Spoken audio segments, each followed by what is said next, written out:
Hello everyone. In this tutorial, I will be discussing Python dictionary.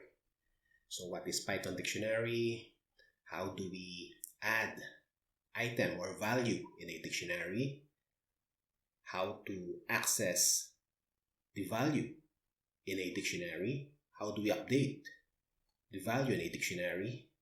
And I will also be discussing some of the methods and functions that we can use in a dictionary. So basically, the basics of Python dictionary. But before that, please support the channel by clicking on the subscribe button and hit also the notification bell so that you will be notified with all the new videos that I'm going to upload in this channel.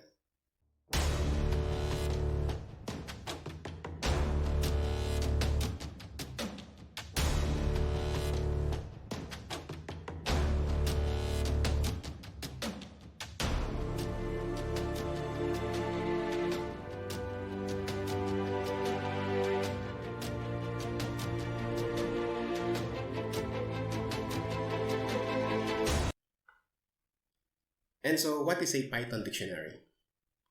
Basically, it is used to store data, values in a key-value pair. So it's always a pair.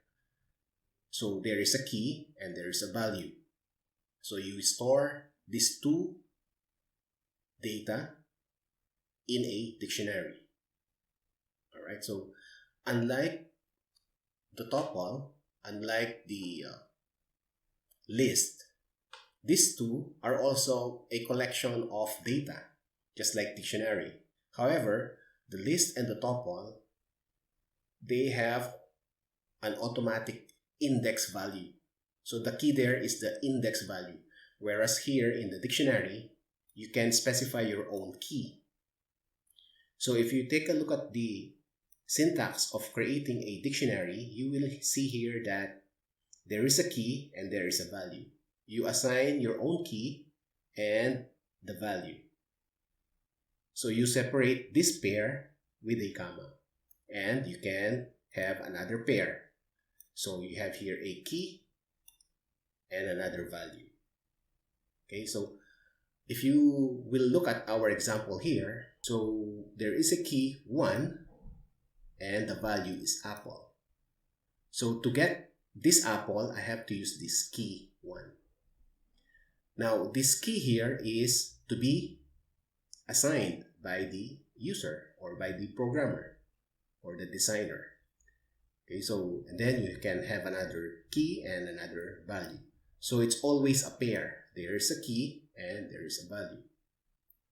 Okay, so to complete the declaration of dictionary, all you have to do is to assign a variable for dictionary and then followed by equal, and then all the key and value, the value and the key, this pair will always be enclosed in curly bracket, as you can see here. So right now we have 3 values or 3 pairs. Each pair will have a key and a value, as you can see here. Alright, each pair will be separated by a comma. Okay, so I have another example here, line number 3, D2, that's the name of the dictionary I assigned. So everything here is integer number. So the key is an integer number and the value is also an integer value. Okay. Another example will be something like this. You can also make your dictionary as something like this. D3, line number 4. So the name of the dictionary is D3.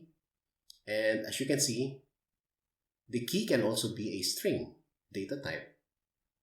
And the value can also be a string data type. So all you need to do is to enclose the key and the value with double quotes if this is what you need.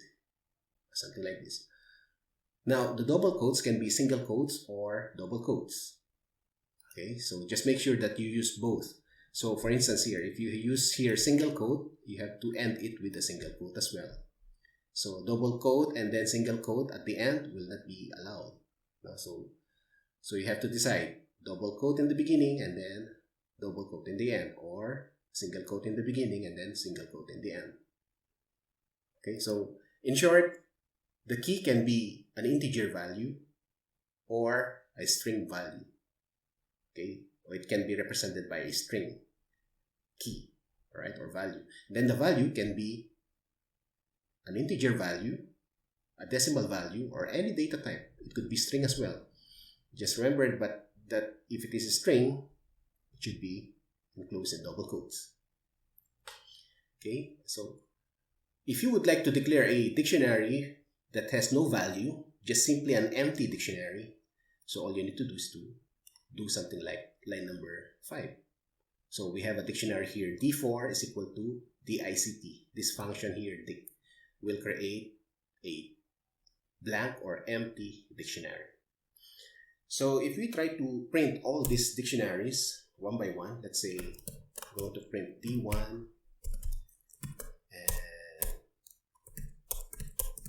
and then D2, D3, and D4. So let's take a look at their values. Alright, so the first print is something like this. The second print, which is D2, something like this. And D3, and as you can see, the D4 is an empty, so it doesn't have any value here. Alright, so this is how you declare a dictionary. Alright, now once you, okay, I'm going to have this one as something like this. Now once you declare a dictionary, you can also add element into it, right? So the element means the value or the pair, no? So that is the element. Okay, so like for example in number 1 here, dictionary number 1 or the D1, we have element. We have element here with the key of 1 and a value of apple. So we have 3 elements. Okay, so 2 with the value of banana and 3 with the value of grapes. So we have 3 elements. Now we can also add an element there. No? So all we need to do, this is program execution, right? Of course, you can add manually at the end here. Okay, so let's try to add using a code, and when I run the program, it will add it for us. Okay, so when adding an element to a dictionary, you just have to follow this. Right? So let's say the key will be 4 and is equal to, let's say, orange. So as you can see, it's only something like this. So this is the dictionary. I'm going to use 4 as the key and the value will be orange. So basically, I'm adding an element with a key of 4 and a value of orange. And so therefore, when we print now the D1, so it should give me, there you go. So we now have 4 elements, as you can see here. So this is now the result of our program, okay, when we run it. So that's how it is. Now, however, it doesn't mean that it should be in order, no? The keys. Let's say, for instance, I'm going to use, let's say, 21. It doesn't matter, no? I just wanted it to be 21, so it doesn't mean that the next one will be 5. The key is 5. No, it doesn't mean like that. So you can assign your own key. It doesn't matter. Okay, so it's going to be like this. So I'm going to run it. So this time, let's say it's not an orange. Let's say, let's have pears. There you go. So I have something like this now. So this is how we add an element into a dictionary. Okay. Now, how do we update? So how do we update? Let's say, for instance, I want to change the banana. Okay, I want to change it to orange. So all we need to do, let's say I'm going to put it here. So I'm just going to say D1 and then the key of what I want to update. So this time I'm going to change it as, let's say, orange. Okay, so the key 2 here will be changed now to orange. Alright, so there you go. So it's something like this. Okay, so as simple as that. All you need to do is to specify the key and the new value. So it's like assigning a new value. So it's like this. This is how we update. Okay. Now, how do we access the values? Right, so how do we access the values? Very simply, we can use something like this. The dictionary and then followed by the key inside the square bracket. Right? Or we can use something like this using the method get and then specify the key inside the square parentheses. Right? So let us see. So for instance, I would like to, let's remove this one here now with all these changes, right? With all these changes from line 7, 8, and 9. So this time I'm going to print, let's say I'm going to print key number 3. So D3. Right? So simple as that. Okay, so I'm going to print now. Oops. We don't have a D. I'm sorry about that. It should be D1. So when we run now, okay, I forgot it is D1. All right. So it's grapes. There you go. All right. So it's going to be like this. Or another one, we can use the using the get.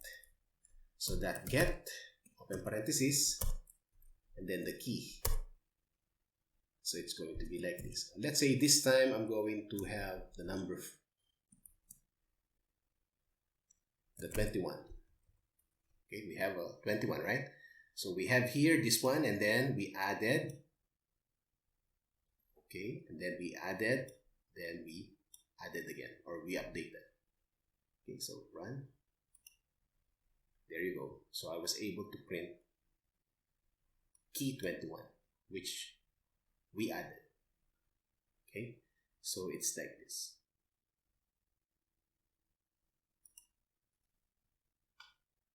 So this is how we access the items or the elements in a dictionary. Okay. Again, let's take a look at the adding of here, the adding of value. If the key is not there, it will be added. But if the key is already there, then you are updating. Just I want to clear that to you. It's going to be like that. So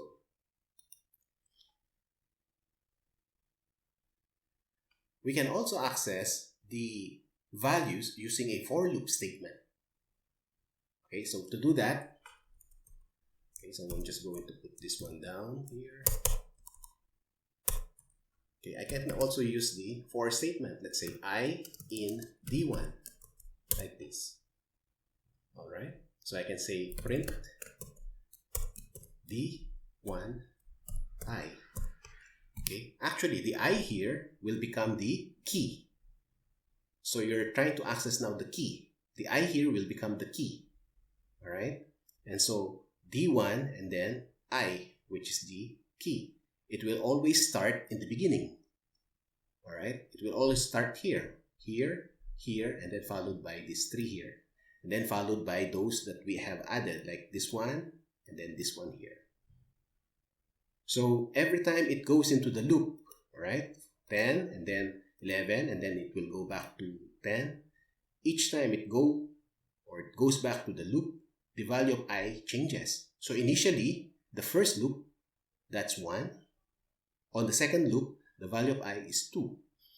So if it is 2, then D1, 2. The value of I here is 2. So meaning to say you're accessing, or you're trying to access the value of key 2, or the second element with the value of banana. Let's try to run it. And so there you go. So I am printing one by one now. So apple, and then orange, because we have changed it. All right, we have changed it here, right? So remember, we added, and then we changed the value. And so therefore it is now, the first one is apple, and then the second, there is no banana because we have changed it here in line number 9. So it will be orange, and then followed by grapes, and then the one that we added, orange again, and then the purse. So that's how it is. Okay, so again, the I is the index. And then this one is the value. You have to use the index to get the value, just like this. Okay, just like this one. If you would like to access D1 and then with the key 3, that's it. It's the same here. Just we use a variable here, I. Okay, so therefore, if you would like to print only the key that you would like to print, then you can just say something like this. You can just print the I. Okay, so going to run it now. Oh, there you go. So it will be like this. Only the keys that you're trying to print. Okay. If you would like to print both the key and the value, let's say I'm going to say something like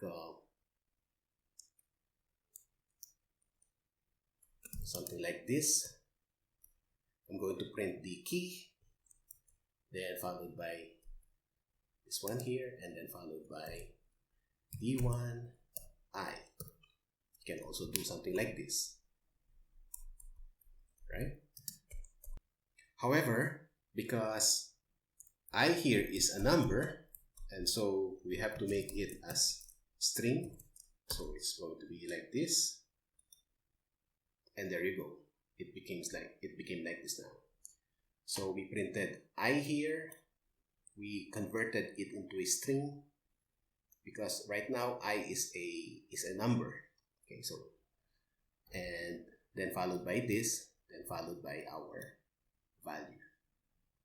Okay, so it's going to be like this. So you can print only the I, or the index key, or the key, and you can also print only the value. It's something like this. So you can do anything now here, with the I and the value of the dictionary or the element, right? So this is as simple as that. So now we know how to add value, how to update, and how to access the values, right? So another important thing that you need to remember is that the keys will be not changeable. So you cannot change the keys once you have declared something like this, and when you run it, you cannot change anymore. So once we run our program, we have key 1, 2, and 3, and then 4, 21, and 2. You cannot change this anymore. You can change this before running. All right, before you run it, you can change now. So for example, we will change this 2 to 100. That's possible, but during runtime, you cannot change. However, the values can be changed in program execution. At program execution, meaning to say when you run the program, you can change the values, as you can see here in our program here. So for instance, in key 2 with the value of banana, here in line number 9, we have changed that. So the key 2 here was changed to orange. So that is possible. And key should be unique. All right? Key should be unique. Using the same key will update the value to a new value. Right? So if you will use the same key, it will just update it, just like what happened here in line number 9. Okay? So keys are unique. Now, let's talk about some methods and functions that we can use in dictionary. Let's say, for instance, let's have the pop, right? So before I do that, okay, I'm going to remove this one first so that we have a new program code. Okay, so it's going to be something like this here. All right, so we just have this for dictionary and the code here. So let me explain pop. The pop is a method that will remove an item in the dictionary. So the syntax is dictionary, that, pop, and then the key. So basically we have, let's say, dictionary number 3. I would like to remove Michael. So all I need to do is to simply d3.pop, open parenthesis, and then the key. What is the key of Michael? Michael is 1002. It is a string, so I need to use double quotation, 1002. And so therefore, when I print now the D3, so Michael should not be there. Okay, let's also print it before we will remove it. So D3. Hopefully this is correct. Let us see. Go to run it now. And so it's like this. So the first print is that we printed everything, and that is this one here. And then we remove 1002, the key 1002 with the value of Michael. And so when we print D3 now, there is no Michael anymore. So that is pop.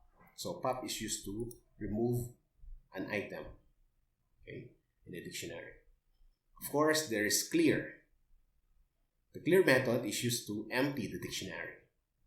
So if I say here d3.clear, alright, so if I say clear like this, clear, there you go. So once we print D3 now, it will empty the dictionary. So the clear is a method that will empty the dictionary. So let us see. There you go. So right now we printed it on the first line number 7, and then we remove only 1002, and then we clear everything. Let's try to put something like this here. Alright. There you go. So we printed everything. Line 7, line number 8, we remove 1002. We printed D3, so only 2 elements now. Then we said clear, we put clear, and then when we print the D3, there is nothing in there anymore. So it's like this. Of course, if you would like to remove everything now, including the dictionary, right? So you can use the del. The clear, again, what the clear means, it's a method that will only remove all the elements inside the dictionary, but the dictionary is still there. Alright? But when we say del, that means it will remove the entire dictionary. So no more dictionary anymore. Alright? So for instance here, D3 that, del D3. So when I print D3 in line 12, we will have an error now here because it's not existing anymore. Let us see. There you go. See, we have a mistake here in line number 12, an error, because you have removed, or we have removed D3 already, and then we're trying to print it again. It's not there anymore, so we will have an error, right? So it's like, so you cannot access it anymore right? With this, there will be no program error because you just deleted it, you did not access it anymore, and so there will be no more program error here. Okay, so it's going to be like this. Now, let us see the other one. A function len. Well, the length of the dictionary.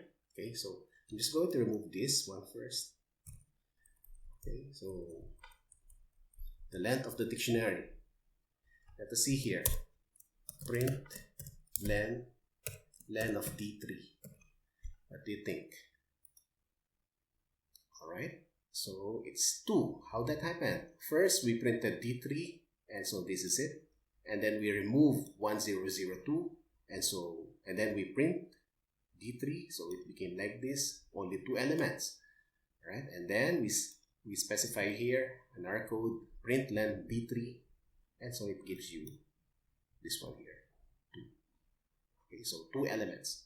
So len will tell you how many elements are there inside your dictionary. Okay. Of course, we can use also the min, the max, and the min. However, before that, there is this what we call values. Alright? Values method. dictionary values method. This one returns view object containing values of the dictionary as a list. It's a list. Okay, so in this channel, I also created a discussion, or I discuss also here the list. So you can just check it out here in this channel, wherein I discuss the list so that you will have a better understanding of what is a list. Okay, but basically a list is a collection also of data. Okay, so but it doesn't use its own key. It has its own key, and that's the index value. So for every value, there is an automatic index key for each. Okay, so you just watch that video about list so that you will have a better understanding of that. Okay, so let's go back here. So let's say, let's have a new one here. Okay, so for instance here, okay, so I'm going to remove this one first here. So let's say print the, let's say 2 that values. Okay. So when we print it, right, so it's going to be like this. So as you can see, they are in list. So if you use the dot values, it will view the data as a list. And so therefore, if they are a list, all right, if they are now in the list, I can now use the function min, max, and sum. The min function will give us the minimum value, the max will give us the highest value, and the sum will, where we will get the total or the sum of all the values, assuming these are numbers, no? So for instance, let us have another one here. Say I'm just going to copy this. So I'm just going to say here, let's say sum, open, and I'm going to close it here. All right, the sum of dictionary 2, the values, there you go. Okay, because these are all numbers, and so we can get the sum. So as you can see, the sum is here. We can also get the minimum and as well as the maximum. So I'm just going to change this to minimum, and this one to maximum. Okay, so I'm going to run it now. So there you go. So the last one is the maximum, which is 1,500, and the minimum is 500. Okay, so this is the basics of Python dictionary. All right. So these functions here, as well as methods, these are just some of the methods and the functions that we can use with dictionary. There are still a lot of methods here, a lot of functions that we can use that are available. So I just discussed to you the basics. But basically, you have already an idea now how to manipulate a dictionary. Of course, based on the requirements of your program, based on the requirements of your problem. So you can do now a program where it uses these basic methods and functions of dictionary. Okay, so what is important is that you understand now how you operate on, or how you manage now your dictionary. So I hope you understand our topic in this tutorial. Okay, thank you very much for watching this video, and see you on my next one.